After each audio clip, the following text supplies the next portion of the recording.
जी, बिस्मिल्लाहिर्रहमानिर्रहीम। अस्सलाम वालेकुम। मैं हूँ बिलाल अहमद। उम्मीद है आप सब खैरियत से होंगे। दो सहाफ़ियों के खिलाफ मुकदमा बनाया गया है और दोनों के काबिल ज़मानत वारंटी गिरफ्तारी जारी कर दिए गए हैं कराची की सेशन अदालत की जानिब से। एक सहाफ़ी जिनका नाम असद अली तूर है, उनका ताल्लुक इस्लामाबाद से, और दूसरे मोहम्मद शफ़ी उर्फ अली इमरान जूनियर हैं, उनका ताल्लुक कराची से। क्या ये केस है? किस तरीके से ये केस यहाँ दाखिल किया गया है? मुद्दई यानी कि दरख्वास्त गुजार कंप्लेनेंट कौन है इस केस में?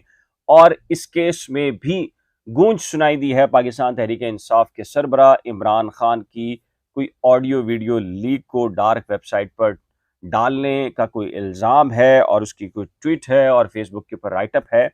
बहुत सारे सहाफ़ी दोस्तों ने भी पूछा है कि अगर किसी ने किसी के खिलाफ खबर दी हो और वो झूठी हो तो उसके खिलाफ एफआईए साइबर क्राइम में एप्लीकेशन देनी चाहिए या डेफेमेशन का केस दाखिल कर देना चाहिए। तो ये प्राइवेट कंप्लेन और डायरेक्ट कंप्लेन क्या है, किस कानून के तहत ये सारा प्रोसीजर होता है, तो मैं आपको ये तमाम तर जो सूरत हाल, अदालत का फैसला आया है, इससे पहले केस कैसे दाखिल किया गया और कौन इसमें कंप्लेनेंट है, इसकी तफसीलात बताऊंगा।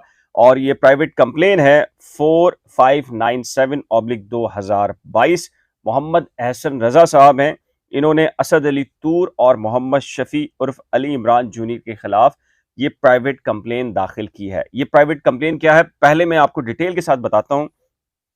सीआरपीसी सेक्शन 200 है, डायरेक्ट एंड प्राइवेट कंप्लेन कहलाती है, और 499, 500, 502 और 505 पीपीसी के तहत, ये सेक्शंस के तहत यहां पर प्राइवेट कंप्लेन दाखिल की गई है।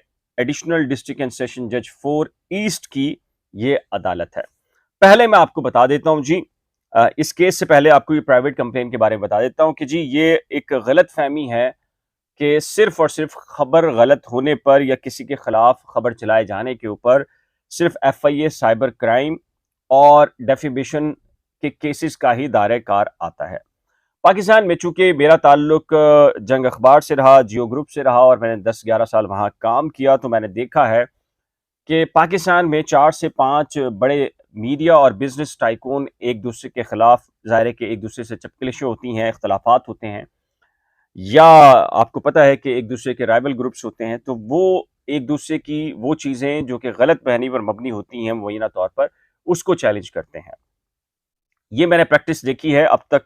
कराची में अगर बात की जाए तो जंग और जियो ग्रुप की तरफ से, एआरवाई की तरफ से, जैज़ बैंक और एकेडी ग्रुप हो गया, और अब एग्जैक्ट ग्रुप यानी कि बोल्ड टीवी जो है, उसने भी ये कंप्लेन दाखिल की है। इनके अलावा अभी तक आम जो लोग हैं या अहम तरीन भी सियासी शख्सियात कही जा सकती हैं, उनको इस प्राइवेट कंप्लेन का शायद प्रोसीजर नहीं मालूम, या फिर तरीक़ेकार नहीं मालूम, या फिर उनकी लीगल टीम उनको ये एडवाइस नहीं करती। आम तौर पे यही होता है, किसी के खिलाफ कोई खबर चलती है तो तासुर यही है कि एफआईए साइबर क्राइम से रुजू किया जाए और कोई एफआईआर दर्ज कराई जाए, या फिर डेफेमेशन का कोई सूट फाइल करके हाई कोर्ट या सेशन कोर्ट किसी भी सूबे की, वहां से स्टे ऑर्डर लिया जाए और डेफेमेशन का केस दाखिल किया जाए। 5 रुपए से लेके 5 अरब रुपए या इससे भी ज्यादा आप क्लेम कर सकते हैं कि जी मेरी शोहरत को, इज्जत को नुकसान पहुंचा है। लेकिन ये जो बड़े जो मीडिया और बिजनेस टाइकून्स हैं, ये इस एक्सरसाइज को एक अरसे से, जी हाँ, एक तवील अरसे से इस्तेमाल कर रहे हैं, और ये बिल्कुल कानून मौजूद है।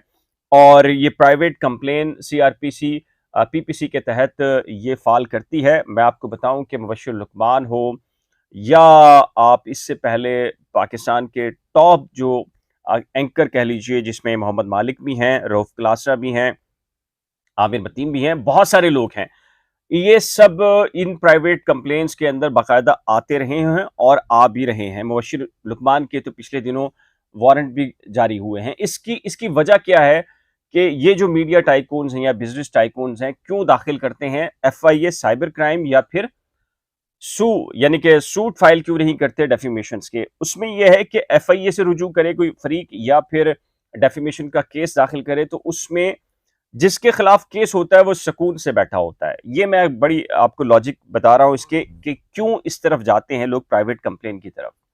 और आप में से भी कोई दाखिल करना चाहे तो कर सकता है, उसका प्रोसीजर मैं आपको बता देता हूं। फिर आते हैं असद तूर का जो ये केस है, वो केस क्या है। इसमें यह है कि एक एप्लीकेशन जाती है सेशन अदालत में, और सेशन अदालत में आपने साबित करना होता है कि किसी शख्स ने आपके खिलाफ ये मवाद नशर किया है, शाया किया है या तहरीर किया है सोशल मीडिया पर, फेसबुक पर या मेन स्ट्रीम मीडिया या अखबार में। सेशन अदालत एक मजिस्ट्रेट को मुकर्रर करती है और वो मजिस्ट्रेट साहब उन तमाम तर मवाद का जायजा लेते हैं, और जो कंप्लेनेंट होता है उसकी तरफ से 2 गवाह पेश होते हैं मजिस्ट्रेट साहब के सामने, और वो उनके बयानात को कलमबंद करने के बाद उसके बाद ये तय करते हैं कि क्या जो इन्होंने मौक़िफ़ अख्तियार किया वो दुरुस्त है या नहीं। और अगर दुरुस्त होता है तो बराह रास्त एक प्राइवेट कंप्लेन जनरेट हो जाती है, यानी कि अदालत अपनी मुद्दत में एक मुकदमा दर्ज कर लेती है जो कि प्राइवेट कंप्लेन या जिसको आप डायरेक्ट कंप्लेन कहते हैं, और उसमें जिसके खिलाफ होती है उसको मौका बाद में दिया जाता है और उसके वारंट गिरफ्तारी पहले जारी हो जाते हैं। यही वजह है कि मीडिया टाइकून्स को जो मैंने एक्सरसाइज करते देखा है, या बड़े बड़े जो मीडिया टाइकून्स हैं उनके मालिकान हैं, वो भी इन्हीं प्राइवेट कंप्लेन्स में आते हैं, किसी साइबर क्राइम में, किसी आप कह लीजिए कि दीगर जो डेफेमेशन के केसेस हैं वो सिर्फ वकीलों को दे देते हैं और वकील सालों साल चलते रहते हैं। लेकिन ये प्राइवेट कंप्लेन इतनी मौसर होती है कि, और एक और भी चीज़ है कि इस प्राइवेट कंप्लेन में एक्यूज को हर समात पर आना होता है। पाकिस्तान के टॉप और लीडिंग जो मैंने बिजनेसमैन के नाम बताए हैं आपको, मैंने इन्हें पाकिस्तान की अदालतों के अंदर इस प्राइवेट और जो डायरेक्ट कंप्लेन है उनमें आते हुए देखा है। अब जो असद तूर के खिलाफ जो केस बना है वो एग्जैक्ट कंपनी ज़ाहिर है कि बोल्ड टीवी ने बनाया है, और उनके ये मुलाजिम है मोहम्मद एहसन रजा। इन्होंने ये कहा है अपनी कंप्लेन में कि ज़ाहिर है कि असद अली तूर आप उनको जानते हैं, इस्लामाबाद से उनका ताल्लुक है, और उन पर तशद्दुद का एक जो मामला आया, फिर हामिद मीर जो कि जियो न्यूज़ से वाबस्ता हैं, उन्होंने एक स्टेटमेंट दिया और उसके बाद आपको पता है कि वो काफ़ी अरसे तक ऑफ एयर रहना पड़ गया हामिद मीर साहब को।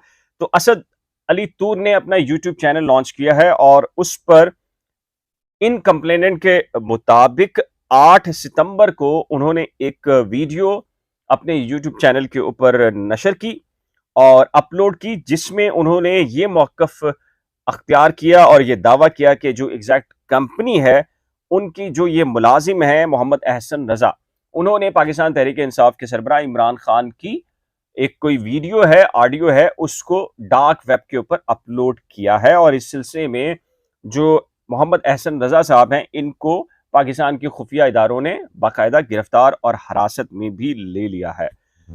तो मोहम्मद एहसन रजा का ये क्लेम है कि ये सरासर झूठी बेबुनियाद एक खबर थी जो कि असद अली तूर की जानिब से जारी की गई, और इसमें जो मोहम्मद शफी उर्फ अली इमरान जूनियर हैं, चूंकि उन्होंने असद अली तूर का ये ट्वीट देखा वीडियो पर मबनी, तो उन्होंने इसको कॉपी किया और अपने फेसबुक पे लिख लिया। जाहिर है कि उन्होंने असद अली तूर के मुताबिक लिखा था, लेकिन जाहिर है कि जो उनका क्लेम था अब वो फेसबुक के ऊपर इनका आ गया, और इसकी वजह से ये भी फरीक बन गए हैं। तो अब अदालत ने इन दोनों के 50-50 हज़ार रुपए मालियत के वारंट गिरफ्तारी जारी किए हैं, और मुझसे कुछ लोगों ने पूछा कि इसमें अब क्या होगा। एक सिंपल सा प्रोसीजर है कि डेट से पहले कोई भी फरीक जाकर इसमें जो एक्यूज हैं वो जमानत ले सकते हैं, कोई इशू नहीं है। 8 दिसंबर इसकी नेक्स्ट तारीख है, और फिर अदालत के अंदर ये पेश होकर 50,000 रुपये जमा कराने के बाद फिर ये अदालत में ट्रायल को फेस कर सकते हैं।